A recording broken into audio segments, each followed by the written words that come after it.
não sabeis vós que os que correm no estádio, todos na verdade correm, mas um só leva o prêmio?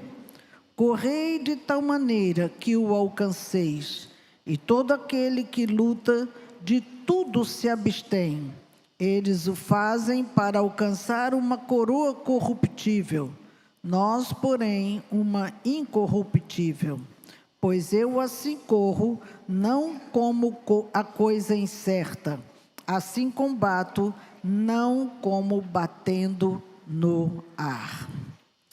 Essa igreja de Corinto, ela entendia bem essa linguagem de Paulo. Essa igreja era uma igreja que a cada 2 anos tinha jogos istmicos. Isto quer dizer, um dos 4 jogos pré-helênicos da Grécia Antiga, que eles faziam em homenagem a Poseidon e depois passou a Polemon, deuses gregos. E todos, de 2 em 2 anos, todos biênios, havia essa competição. E Paulo, ele aproveita a oportunidade em que é claro para eles falar sobre jogos, porque ele falava de coisas que eles entendiam muito bem.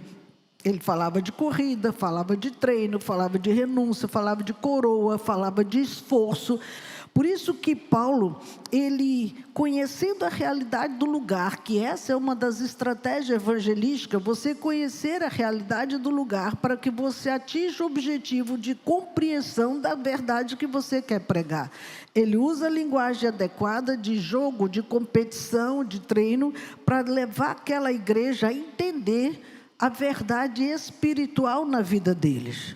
E Paulo encontra aqui uma igreja dividida. A igreja de Corinto, irmãos, ela era repartida. Eu sou de Apolo, eu sou de Paulo, eu sou de Cefas, eu sou de Jesus. Ele disse, para tudo, não é nada disso. A igreja com vários cabeças, com vários líderes, e Paulo estava aqui querendo mostrar para ele essa ideia errada que eles tinham de igreja. Essa igreja vivia também na imoralidade. Capítulo 5 e 6 mostra o quanto eles estavam contaminados com a prostituição e a imoralidade. Essa igreja tinha conflitos entre os irmãos. Verso 11 diz que a contenda entre vós. Ele entendia que a igreja precisava urgentemente de se reorganizar e voltar para o propósito, porque havia falta de amor, havia ali confusão doutrinária, havia ali abuso de dons, que está lá do versículo 12 ao 14, e isso tudo debaixo de muita imaturidade que acabava dividindo a igreja. E veja a sabedoria e a expertise que Deus deu a Paulo para trazer a eles o conceito de unidade. Paulo, ele mostra para aquela igreja como que os atletas, eles se comportam para mostrar as suas habilidades. E ele mostra que é bem diferente. Ele disse, olha, não sabeis vós que os que correm no estádio, todos correm com um objetivo comum?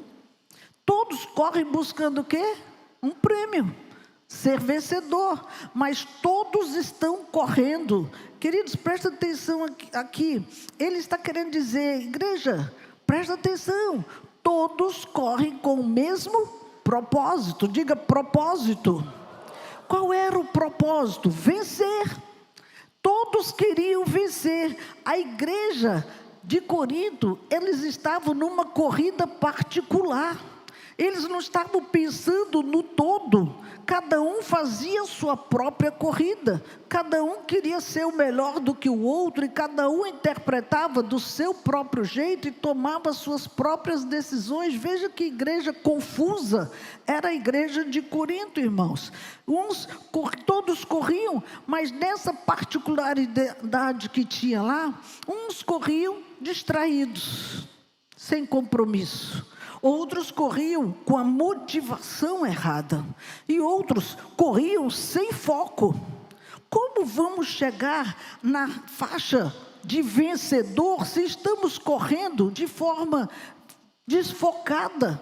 É como se não enxergasse aonde está a faixa de partida. Um corre para cá, outro para cá, outro para lá, mas ninguém corre para o mesmo objetivo. Estava uma igreja completamente desfacelada.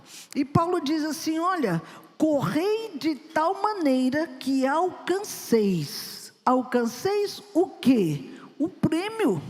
A nossa corrida, irmãos, não é correr por correr.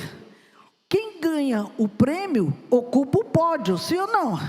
Ele ali é condecorado porque chegou no lugar. Então, quando nós corremos com a motivação certa, nós chegamos no pódio, porque o foco estava correto.